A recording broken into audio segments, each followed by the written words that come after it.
Welcome and namaste. I'm Dina Jensen and this is Yoga 101. I'm especially excited about this video because it's the first video that I'm making in my brand new yoga studio. So I thought for today's series, I would do a bunch of different standing poses for you and teach you how to get into the standing poses, building the poses from the ground up, talking a lot about alignment and the breath, and then you can give it a try and see what you think in your own body. So our foundation standing pose in yoga practice is called mountain pose. And like all of these poses, you have to make it fit your own body. So I'll give you certain instructions, but whenever you do yoga, you tune in to your own experience and make sure that it's fitting you the best. So mountain pose or Tadasana is where we begin, standing on our own 2 feet. This is a very important lesson. So the feet go underneath the hips. They're about hip distance apart from each other. And when you look at your feet, there's a lot of information waiting for you to learn. So without any kind of judgment or worry, you look down at the feet and just see when you stand with your feet about hip distance apart, what do the feet want to do? So some people naturally the feet turn out, that's most common. Some people the toes point straight forward, and sometimes feet will point in. It just depends on our structure. So we want to get, more importantly, in this alignment for this pose, we want to get the kneecaps or the legs in a neutral place. For some people, that means directing your feet straight forward. But take a look at your own kneecaps and just see when you're standing normally, what are they doing? Are they turning in towards each other, or turning away from each other, straight forward? So we want to try to get the kneecaps more straightforward, and that might do something to your feet. Okay, so once you get that set up, it's nice to go back down to the feet and learn the places where we want to make contact and start to feel contact. So we wear shoes all the time, and it desensitizes the soles of the feet, and yoga wakes up the soles of the feet, which is just healthy for your whole system. There are some compass points at the base of your feet. The big toe mound, I'll kind of show you here, the big toe mound, the pinky toe mound, and the middle of the heel. Sometimes it's talked about the inner heel and outer heel, so I can teach you both of those. So kneecaps forward. If you lift all 10 of your toes, this helps to start having an awareness of what's going on underneath there in the soles of the feet. And feel that pad at the root of your big toe mound, and you want to have good feeling there and sensation. That's also a good balance point when you do balance poses. And spread out your toes if you can. Gently put the toes back down on the mat and have some awareness also in the pinky side of the feet. So you don't want all the weight dropping into the big toe. You don't want all the weight out on the pinky. You distribute the weight. Okay. So notice if you're leaning to one side, more weight on one foot, more weight on the other foot. So you can lean back and forth and then come to center. All right, so we've dealt with sort of the front of the feet and from side to side. Now sometimes we're leaning forward more or backward more. And you want to feel some weight, keep it in the big toe mound and pinky toe mound, but also in the heel, okay? So another way to go and feel the sensation is to lift one heel up. So go ahead and just lift one heel up. You can maybe lift the left if you want to mirror with me. And press the toe mounds into the ground and just feel that sensation. Stretch out the foot as you mindfully put the heel back down right in the middle of the heel. And do the same thing in the other. So the right heel comes up. You press into the big toe mound through the pinky toe mounds. You just feel that, feel that, feel that. Stretch the foot back and then purposely put the middle of the heel down. So I hope maybe you're feeling different sensations than before when you bring your power of awareness to these places in the physical body. It's very interesting what you might learn. Some of us, the arches are dropped a bit. If that's you, you want to imagine you're engaging the arches and lifting them by pressing the big toes into the ground and almost feeling like you're pulling the big toe towards the inner heel. So you might feel a lift in the arch when you do that. Okay, and now let's work up. So the legs get strong. In yoga, we sometimes talk about hugging muscles to bone. So that may or may not make any sense. It just means that you have these strong legs where you're not just hanging in the joints. You're really stepping into the feet. The legs are strong. Some people like to pull the kneecaps up and they'll feel good engagement in their quads. So you can see if you like that. If not, don't worry about it. Okay, so we've got sort of the base, our roots keeping us in the pose and keeping us really centered here in the mountain pose.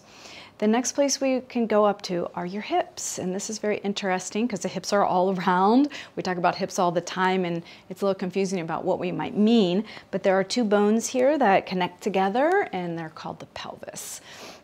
And I'll turn to the side so that you can just see. This is a good thing for you to look at yourself in the mirror. Some people, their top of the pelvis, it tilts forward and they have a big sway back like a gymnast. The tailbone is way out. And other people, it's the complete opposite. That tailbone is way tucked under them and the hips are forward. And so those are the two extremes. You want to find the place by sort of tilting the top of the pelvis forward, where my hands are, that you can imagine that's the top of your pelvis, and tilting them back, and just find what in yoga and in many other body modalities is called the neutral pelvis. So somewhere right in between there. Okay, and maybe you found it's okay if, especially if this is new as Yoga 101, you've never really paid attention to this area of the body, it'll get there. Okay, so we've got our feet are grounded in what I call the tripod feet. That's been passed down to many teachers. The legs are engaged and strong. Your pelvis is nice and neutral.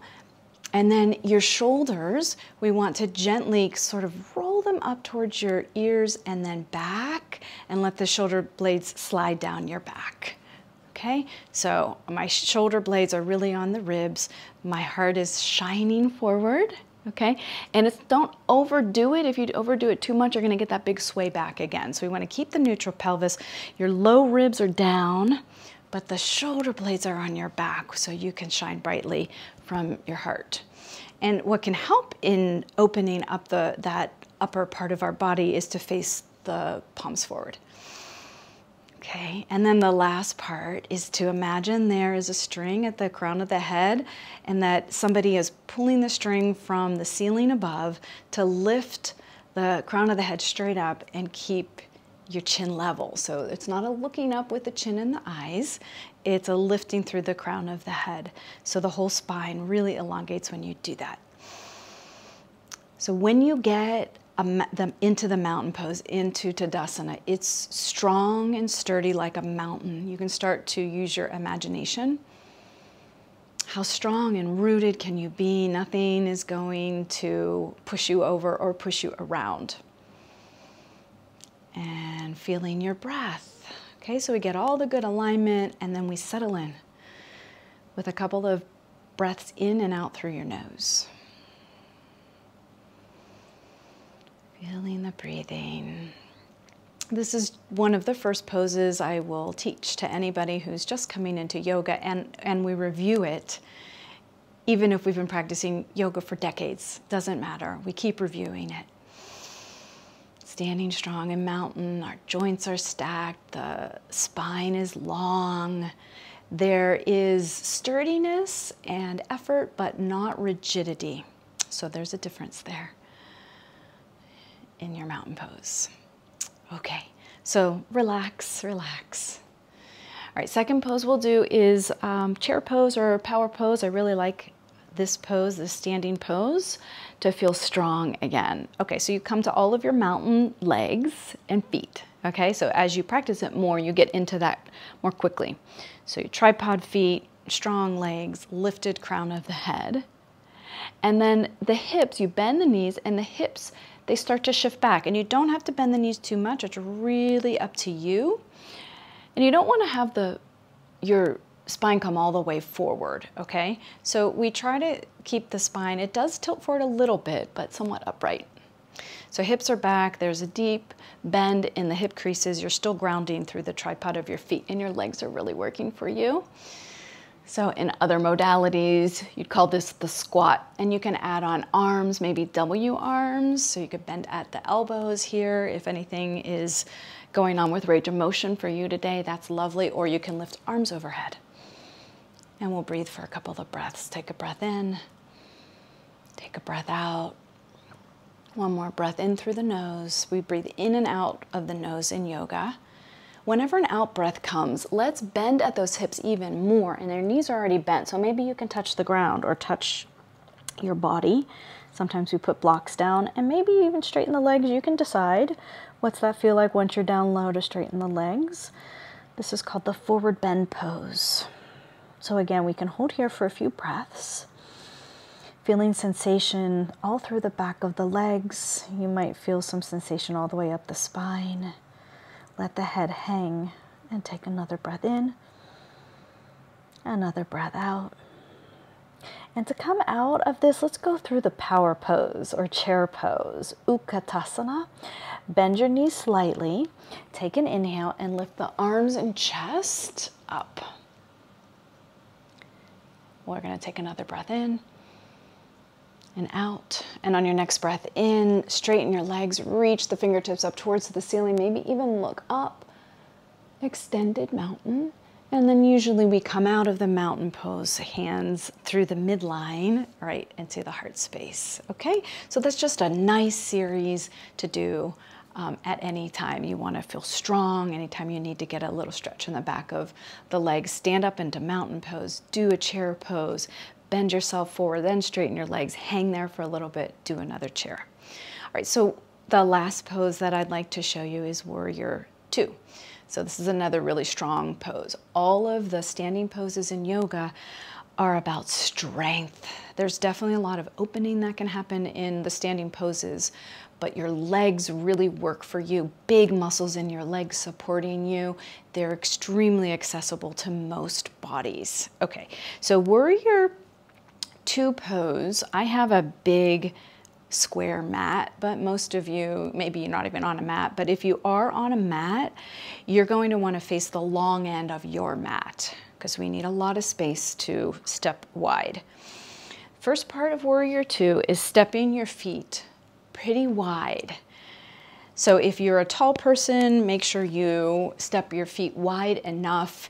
We can imagine there is a leg length in between our feet. Okay, so this would probably not be enough for my body. This would be too much for my body. All right, you find sort of that sweet spot, that Cinderella spot. Okay, whoop.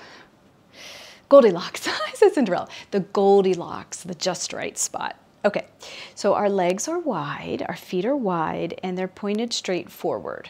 Okay, this is where we begin. Warrior Two pose, Virabhadrasana Two pose, triangle pose, peaceful warrior, a bunch of the standing poses. So let's start on the left leg. Remember our hips and our pelvis, we're just not going to worry about them. We're going to just notice what they want to do. So I'd like to focus on your left hip to the knee, to the ankle and foot. And all of that turns out to face towards the short end of your mat. So the left foot, knee, hip all turn out. When you do that, your hips do go along for that ride. So they end up pointing towards sort of a diagonal, and we let them be. We let them be. The back foot can stay right where it is. Some people, that feels the best in their back knee. For other people, the heel kicks out, the toes come in. Okay. Now, even though our hips are in this diagonal, we do want to get a stretch through the top part of our body. So keep the hips where they are, but take your rib cage, your right rib cage, your right shoulder, and gently turn it away from your front leg.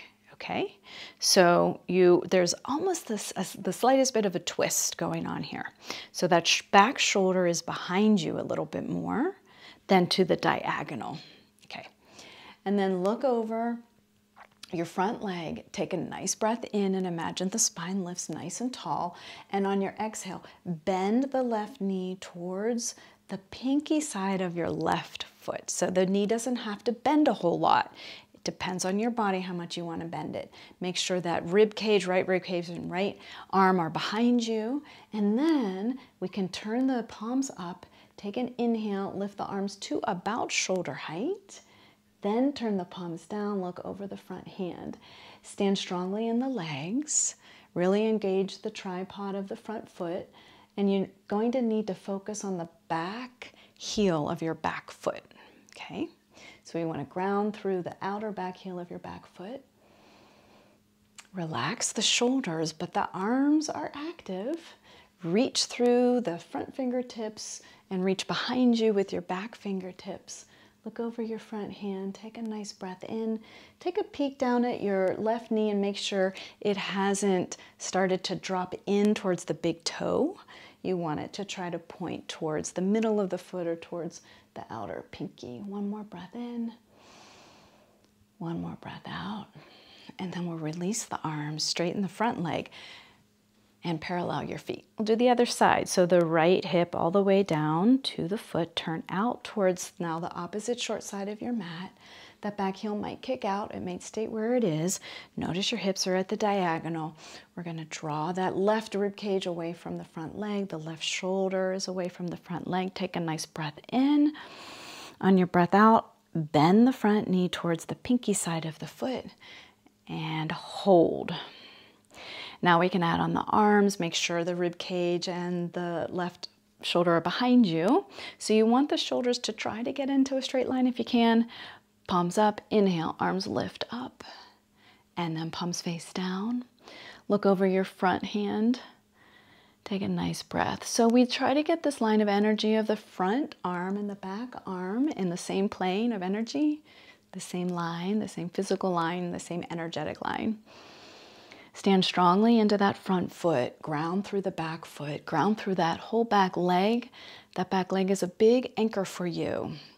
So hug the muscle to the bone back there. Feel your breath in and out through the nose. One breath in, one breath out, one more breath in, and release. Arms down, parallel your feet. And then I usually like to end coming into a wide-legged forward bend. So you can put your hands on anything. So you're practicing at home, you could put your hands on a desk, a chair, a stool, blocks, anything. Or if your hands can touch the ground, you'll touch the ground, okay? So we keep the feet parallel to each other. Breathe in and lift the spine nice and tall. Here are hip creases. That's where the hip joint is located. We bend at that front hip, at the hip creases. Keep the spine long. Start to feel the stretch through the back of the legs. Don't go too fast. And put your hands down on something and then drop your head.